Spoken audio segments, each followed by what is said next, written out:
ஜெபம் செய்வோம். வாரும் தூயாவியே, உம்மை விசுவாசிக்கிற எங்கள் நெஞ்சங்களிலே உம்முடைய அன்பின் தீயை மூட்டியறலும். அந்த ஒளியிலே நாங்கள் உம்மை கண்டுகொள்ள எங்கள் மனக்கண்களை திறந்தறலும். என் வாயின் வார்த்தைகளும் எங்கள் எல்லாருடைய இருதயத்தின் சிந்தனைகளும் உம்முடைய பார்வையிலே ஏற்புடையதாக இருப்பதாக சுவாமி. ஆமேன். அன்புக்குரியவர்களே, இந்த நாளிலேயும் கூட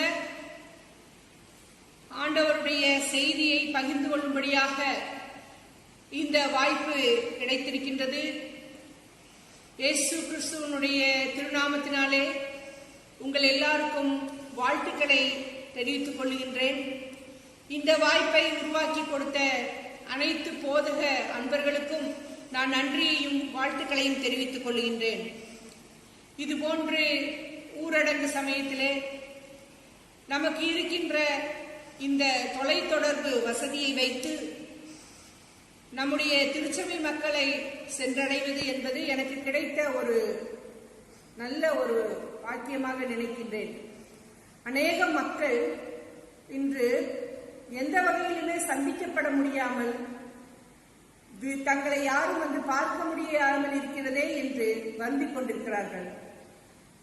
ஆலயத்திற்கு வந்து ஜெபிக்க முடியவில்லை, பாட முடியவில்லை, ஒன்றாக இணைந்து வழிபாடு நடத்த முடியவில்லை என்று வேதனைப்பட்டுக் கொண்டிருக்கின்ற இந்த தருணத்திலே இந்த கொஞ்சம் வசதியை வைத்துக் கொண்டு இந்த மாதிரி பெருவாரியான மக்களை சந்திப்பது என்பது உண்மையிலேயே எனக்கு கிடைத்த ஒரு பாக்கியமாக நினைக்கின்றேன். இந்த நாளிலேயும் கூட இந்த ஞாயிற்றுக்கிழமையிலே நாம் ஒவ்வொருவரும் சிந்திப்பதற்காக நமக்கு சில திருமறை பகுதிகள் கொடுக்கப்பட்டிருக்கின்றன. குறிப்பாக சோதனை காலங்களிலே மனமுறுதியுடன் இருப்பது, நம்பிக்கை தளராமல் இருப்பது, இயேசு கிறிஸ்துவனுடைய வார்த்தைகளிலே நம்பிக்கை வைத்து அதை செவிமடுத்து அதன்படி நடப்பது போன்ற சிந்தனைகளின் அடிப்படையிலே நாம் இன்றைக்கு யோசிக்க இருக்கின்றோம். 3 திருமறை பகுதிகள் இன்றைய நாளிலே நமக்கு சிந்திப்பதற்காக கொடுக்கப்பட்டிருக்கின்றது. யோவான் நற்செய்தி நூல் 16ஆம் அதிகாரம் 23 30 வரை உள்ள வசனங்கள், ரோமர் எழுதின நிருபம் 8ஆம் அதிகாரம் 24 27 வரை உள்ள வசனங்கள், யாக்கோபு நிருபம் 1ஆம் அதிகாரம் 22 27 வரை உள்ள வசனங்கள்.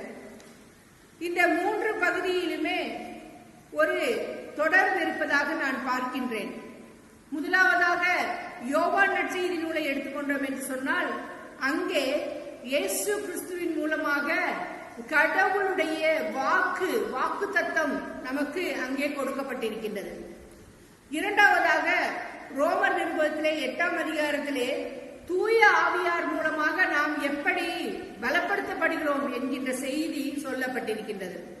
மூன்றாவதாக யாக்கோபு 1ஆம் அதிகாரம் 22 27 வரை உள்ள வசனங்களிலே சோதனைகள் வரும்பொழுது, நெருக்கடிகள் வரும்போது, கஷ்டங்கள் வரும்போது, துன்பங்கள் வரும்பொழுது எப்படி நாம் மன உறுதியுடன் இருக்க வேண்டும் என்பதை குறித்து தெளிவாக அங்கே சொல்லப்பட்டிருக்கின்றது. இந்த 3 பகுதிகளுக்கும் ஒரு பின்னணியும் உண்டு. இயேசு கிறிஸ்து இந்த உலகத்திலே மனிதராக பிறந்து பாடுகள் அனுபவித்து அவர் வாழ்ந்து அவர் மரித்து உயிர் தெழுந்தார் என்று நாம் நம்புகின்றோம். அதை நாம் எல்லாரும் அறிந்திருக்கின்றோம். இயேசு கிறிஸ்துவோடு கூட வாழ்ந்த அவருடைய நண்பர்கள், அவருடைய சீடர்கள், அவரோடு அவரை உற்று கவனித்து அவருடைய வாழ்க்கையிலே அவர் சொன்னவற்றை கேட்டவர்கள் அவரை குறித்து பதிவு செய்து வைத்திருந்தார்கள்.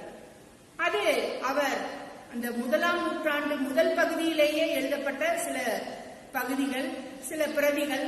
அதைத்தான் நாம் நற்செய்தி நூல்கள், சுவிசேஷம் என்று நாம் அழைக்கின்றோம்.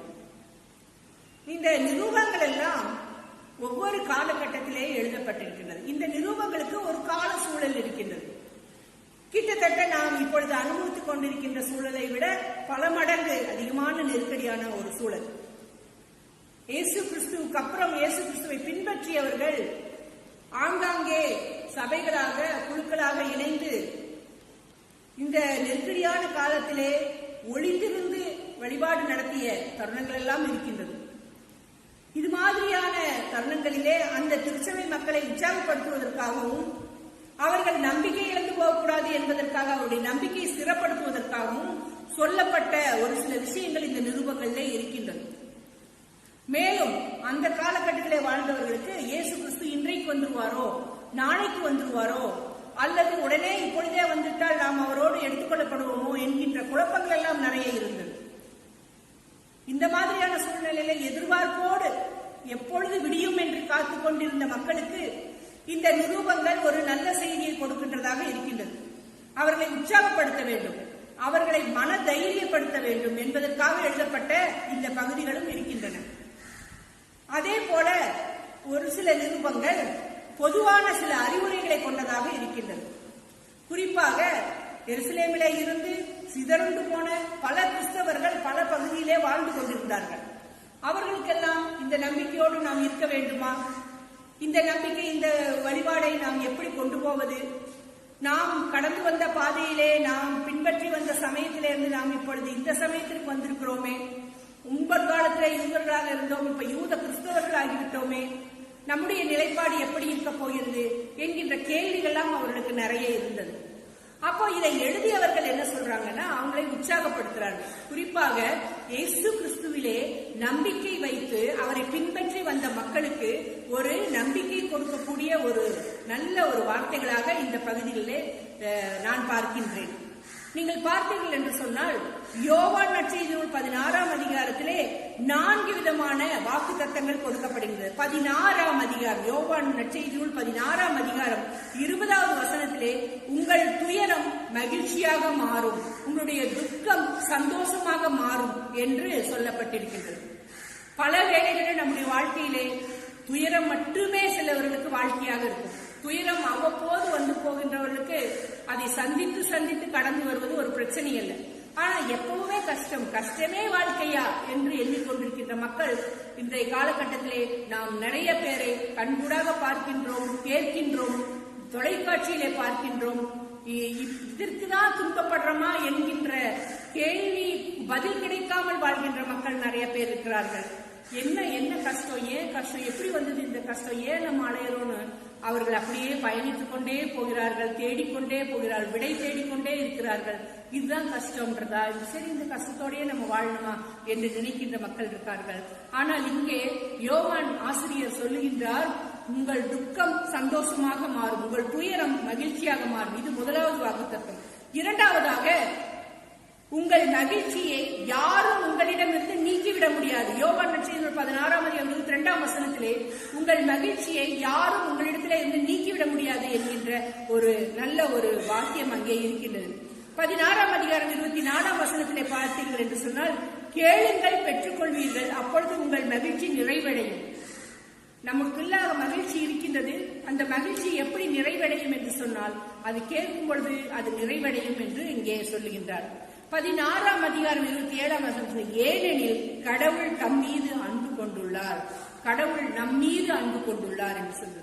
இந்த கடவுள் உலகத்தை அதிகமாக நேசிக்கிறார் என்பதுதான் யோவான் நற்செய்தி ஆசிரியருடைய ஒரு மைய கருத்தாக இருக்கின்றது. அப்போ அந்த மைய கருத்துக்கு என்ன சொல்றாருனாக்கா, இயேசு கிறிஸ்துவை இந்த உலகத்துக்குள்ளாக கொடுத்து நம்மை அவர் நேசிப்பதை வெளிப்படுத்துகின்றார். எனவே நமக்குள்ளாக இருக்கின்ற அந்த சந்தோஷத்தை யாரும் எடுத்துவிட முடியாது. நம்முடைய துக்கம், துயரம், கண்ணீர், கவலை இதெல்லாம் அப்படியே மாறும் என்கின்ற அந்த உண்மையை அவர் அங்கே சொல்லுகின்றார். அப்போ அந்த ஒரு பிராமிஸ், அந்த ஒரு வாக்கு தத்துவம் இன்றைக்கு நமக்கு கொடுக்கப்படுகின்றது, நம்முடைய துக்கம் மாறும் என்று. ஆனால் நாம் மனிதர்கள் இல்லையா, நம்மளால அந்த ஒரு நம்பிக்கையை பிடித்துக் கொள்ள முடிவதில்லை. நிறைய வேளை இந்த நம்பிக்கையில இருந்து வழுவி போகின்றவர்களாக, இந்த வாழ்க்கை மாறும் என்கின்ற ஒரு நிச்சயம் இல்லாதவர்களாக நாம் மாறிவிடுகின்றோம். சில வேளை கடவுளை திட்டுகின்றோம், சில வேளை மனிதர்களை திட்டுகின்றோம், மற்றவர்களை சபிக்கின்றோம், எங்களுக்கு ஏன் இந்த பாடு என்று கேள்வி எழுப்புகின்றோம். ஒருவேளை இந்த இஸ்ரேல் மக்கள் புலம்பினார்கள் அல்லவா, வனாந்தரத்திலே மோசேயினிடம் புலம்பியது போல நாங்கள் ஏன் இந்த கஷ்டப்படணும் என்று கேட்டார்கள் இல்லையா, அந்த மாதிரியான கேள்விகள் வருகின்றன. அது இயல்பானது. அப்படி கேள்விகள் வரும்பொழுது ரோமர் நிருபத்திலே 2 விதமான வாக்குத்தத்தம் தரப்படுகின்றது. ஒன்று என்ன என்று சொன்னால், தூய ஆவியார் நமது வலுவற்ற நிலையில் நமக்கு துணை நிற்கின்றார். ரோமர் 8:26 அந்த ஒரு நல்ல ஒரு உறுதிப்பாடு நமக்கு கிடைக்கின்றது.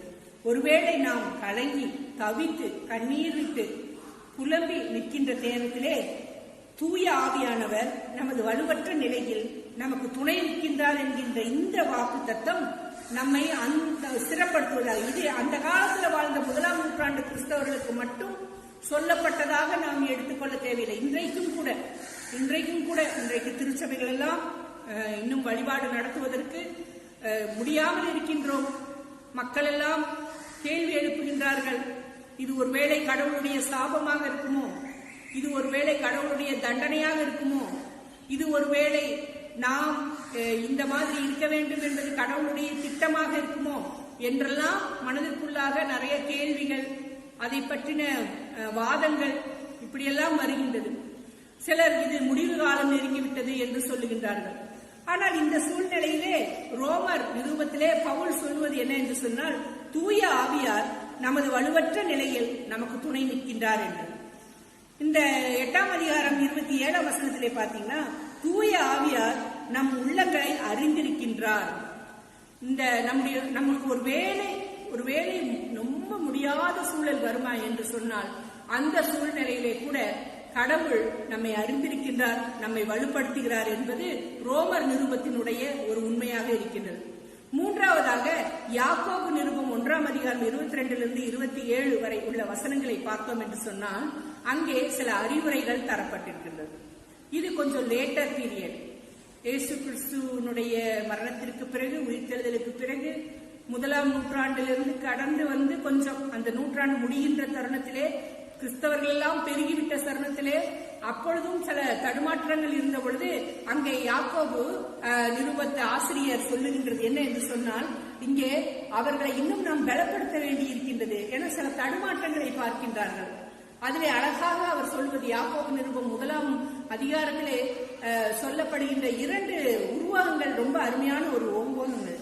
அதாவது, இந்த சோதனை காலத்திலே நீங்கள் சந்தோஷமாக இருக்க வேண்டும். சந்தோஷமாக இல்லாமல், கடவுளை நம்பாமல், மன உறுதியுடன் இல்லாமல் இருந்தால் நம்முடைய குணம், மனநிலை எப்படி இருக்கும் என்றால் கடல் அலையை போன்று இருக்குமா. அந்த கடல் அலை எப்படி ஒரு நிலையாக இல்லாமல் இருக்கின்றதோ அது போல நம்முடைய உள்ளங்களும் இருக்கின்றது. ஆனால் இந்த உள்ளங்கள் மன உறுதிப்பாடுடன் இருக்க வேண்டும் என்று அவர் சொல்லுகின்றார். அப்போ அதற்கு சில அறிவுரைகள் சொல்லப்பட்டிருக்கிறது. யாக்கோபு 1:22 பார்த்தீர்கள் என்று சொன்னால், இறை வார்த்தையை கேட்கிறவர்களால் மட்டும் இல்லாமல் அதன்படி செய்கிறவர்களாயும் இருங்கள். அதாவது இறை வார்த்தையை கேட்கிறவர்களாக மட்டும் இல்லாமல் அதன்படி நடக்கிறவர்களாகவும் இருக்க வேண்டும். இரண்டாவதாக 1ஆம் அதிகாரம் 25 அவ்வாறு செய்பவர்கள் பேறு பெற்றவர்கள். இதற்கென்று ஒரு மதிப்பு இருக்கின்றது. கடவுளுடைய வார்த்தையின்படி நடப்பதற்கு ஒரு மதிப்பு இருக்கின்றது. அந்த மதிப்பை பெற்றுக் கொள்ளுங்கள் என்று சொல்கின்றார். 1ஆம் அதிகாரம் 27 உண்மையான இறை வழிபாடு அல்லது சமய வாழ்வு என்பது துன்புறும் அனாதைகளையும் கைம்பெண்களையும் கவனித்து உலகத்தால் கரைபடாதபடி தன்னை காத்துக் கொள்வதும் ஆகும். அப்போ திருச்சபையினுடைய அடிப்படை கடமை இந்த மாதிரி துன்புறும் ஏழைகள், அனாதைகள், கைம்பெண்கள், இவர்கள் கைவிடப்பட்டவர்களை கவனித்தல் என்று சொல்லுகின்றனர். அப்போ அந்த காலத்துல இவர்கள் எல்லாம் அதிகமாயிருக்காங்க. ஏழைகள் அதிகமா இருந்திருக்காங்க, கைம்பெண்கள் இருந்திருக்காங்க. இவங்களை கவனிப்பதற்கு யாருமே இல்லை. அப்ப கடவுளுடைய வார்த்தையை நம்பி மனம் தளர்ந்து போகாமல் நம்பிக்கையோடு கூட கடவுளுடைய வார்த்தைக்கு செவிமடுத்து அதன்படி நடக்கும் பொழுது நிச்சயமாக நாம் இந்த கடவுளுடைய நீதிக்கு அடுத்த காரியங்களை நாம் ஈடுபட முடியும். அப்படி அந்த நீதிக்கு அடுத்த காரியங்களில் ஈடுபடுவது இந்த காலகட்டத்திலே அதிகமாக தேவையாக இருக்கின்றது. அன்புக்குரியவர்களே, மார்ட்டின் லூத்தர் இவரை 16ஆம் நூற்றாண்டு தீர்க்கதரிசி என்று அழைக்கிறார்கள். அவருக்கு பயங்கர நெருக்கடிகள், அரசியல் இருந்து ஒரு பக்கம் நெருக்கடி, சமய வாழ்க்கையிலிருந்து நெருக்கடி. ஏனென்று சொன்னால் அவர் அந்த காலகட்டத்திலே அவர் எழுப்பிய கேள்விகள் மிகவும் மிகவும் ரொம்ப எல்லாரையும் அசைத்தது. திருச்சபையிலே ஒரு சீர்திருத்தத்தை கொண்டு வந்தது. அப்பொழுது அவருக்கு இருந்த ஒரு பெரிய நம்பிக்கை என்ன என்று சொன்னால், திருமறை, ஹியர் ஐ ஸ்டாண்ட் என்று சொன்னார். திருமறையை கையிலே வைத்துக் கொண்டு ஹியர் ஐ ஸ்டாண்ட் என்று சொன்னார். நம்பிக்கையினால் மாத்திரமே நீதிமான் பிழைப்பான் என்று அவர் சொன்னார். அவருக்கு அந்த நம்பிக்கை அவருடைய வாழ்க்கையிலே நிறைய விஷயங்களை கொண்டு வந்ததுனாலதான் இன்றைக்கு நம்முடைய கைகளிலே இந்த திருமறை இருக்கின்றது. திருமறையை மொழிபெயர்த்து சாதாரண மக்கள் கையிலே கொடுத்தார். திருமறையை நேசித்தார். கடவுளின் வார்த்தையின்படி நடக்க சொன்னார். அப்ப அவர்கிட்ட ஒரு கேள்வி கேட்டாங்க, நீ இவ்வளவு பேசுறியே, நீ இறந்துட்டா என்ன பண்ணுவ, அது உன்னுடைய வார்த்தைகளா என்ன ஆகும் அப்படின்னு கேட்டிருக்காங்க. அப்ப அவர் சொல்லியிருக்காரு, நான் ஒரு மரத்தை நட்டுவிட்டு இறப்பேன் என்று சொல்லியிருக்காரு. இன்றைய காலகட்டத்திலே நாம் என்ன செய்கின்றோம்? நமக்கு பின்னால் வருகின்றவர்கள் இந்த மாதிரியான நம்பிக்கையோடு கூட வாழ்க்கை கடந்து வருவதற்கு என்ன அடையாளத்தை நாம் விட்டு செல்லுகின்றோம்? என்ன ஒரு சீர்திருத்தத்தை விட்டு செல்லுகின்றோம்? குறிப்பாக திருச்சபை கடமைகள் என்று ஆதிகால திருச்சபையிலே சிலவற்றை தைரியமாக எடுத்து சொன்னார்கள். இன்றைக்கும் இந்த நெருக்கடியான காலகட்டங்களிலே முன்னுக்கு வந்து அநேக மக்களுக்கு உதவி செய்கின்ற அநேகம் திருச்சபைகளையும் அந்த திருச்சபையிலே இருக்கின்ற தலைவர்களையும் பேராயர்களையும் நான் வாழ்த்துகின்றேன், நன்றி சொல்லிக் கொள்ளுகின்றேன். ஏனென்று சொன்னால் இவர்கள் ரீச்சிங் தி அன்ரீச்ட் என்று சொல்வார்கள். யாருமே சென்றடைய முடியாத இடங்களுக்கு சென்று யாருமே கவனிக்கப்படாமல் இருக்கின்ற மக்களுக்கு இவர்கள் உதவி செய்து கொண்டிருக்கின்றார்கள். அன்றைய காலகட்டத்திலே இந்த மாதிரியான ஒரு நெருக்கடியான சூழ்நிலையிலே கைவிடப்பட்டவர்கள், அனாதைகள், திக்கற்றவர்கள், இன்னும் கைம்பெண்கள், இவர்களுக்கு உதவி செய்வது கடவுளுடைய நியமத்தின்படி நடப்பது என்பது யாக்கோபு நிறுவத்தினுடைய ஒரு நிலைப்பாடாக இருக்கின்றது. இன்றைக்கு இந்த மாதிரியான ஊரடங்கு சூழ்நிலையிலே கொரோனாவினால் தங்களுக்கு அருமையானவர்களை இழக்க கொடுத்தவர்கள், இன்னுமாக இந்த நெருக்கடியான சூழ்நிலையிலே உறவினர்களை பார்க்க முடியாமல் இருக்கிறவர்கள், ஆலயத்திற்கு வந்து வழிபட முடியாமல் இருக்கின்றவர்கள், இப்படி பலர் இருக்கின்றார்கள். இவர்களையும் சென்றடைய ஆண்டவர் சித்தமாயிருக்கிறார். அப்படிப்பட்ட ஒரு நல்ல ஒரு நிலைப்பாட்டை நமக்கு தர வேண்டும். முதலாவதாக கடவுள் நம்மை உற்சாகப்படுத்துகின்றார், நம்பிக்கை இழக்க வேண்டாம் என்று சொல்லுகின்றார். நம்முடைய நம்பிக்கையிலே நமக்கு தூய ஆவியானவர் நம்மை உறுதிப்படுத்துகின்றார். நம்முடைய அனுபவங்கள் வாயிலாக நாம் அதிலே உறுதிப்படுகின்றோம். அடுத்ததாக நாம் கடவுளுடைய வார்த்தைக்கு செவிமடுத்து அதன்படி செய்கின்றவர்களாக, மக்களை நேசிக்கின்றவர்களாக இருப்போம். அதற்கு ஆண்டவர் நமக்கு கிருபை செய்வாராக. ஆமென். ஜெபம் செய்வோம். அனைத்து அருட்கொடைகளுக்கும் ஆற்றலுக்கும் காரணமாயிருக்கிற அன்பின் ஆண்டவரே, இந்த காலை வேளைக்காக உமக்கு நன்றி சொல்லுகின்றோம். ஆண்டவரே, இந்த நேரத்திலேயும் கூட உம்முடைய வார்த்தைக்கு செவிமடுத்து செயல்படுகிறவர்களாக தனிமையிலே விடப்பட்ட மக்களுக்கும் யாரும் சென்றடையாத மக்களுக்கும் எங்களுடைய அன்பையும் உம்முடைய அன்பையும் வெளிப்படுத்துகின்ற மக்களாக நாங்கள் வாழ நீர் கிருபை செய்ததும், இப்படிப்பட்ட சோதனையான காலங்களில் மன உறுதியுடன் இருக்க எங்களுக்கு ஒரு பலத்தை தாரும். தூய ஆவியானவருடைய அருளை கொண்டு நாங்கள் அந்த பலத்தினாலே செயல்பட எங்களுக்கு கிருபை செய்ததும் அனைத்தையும் ஆண்டோர் மீட்பெருமாகிய இயேசு கிறிஸ்துவின் மூலம் வேண்டிக் கொள்ளுகின்றோம். ஆமென்.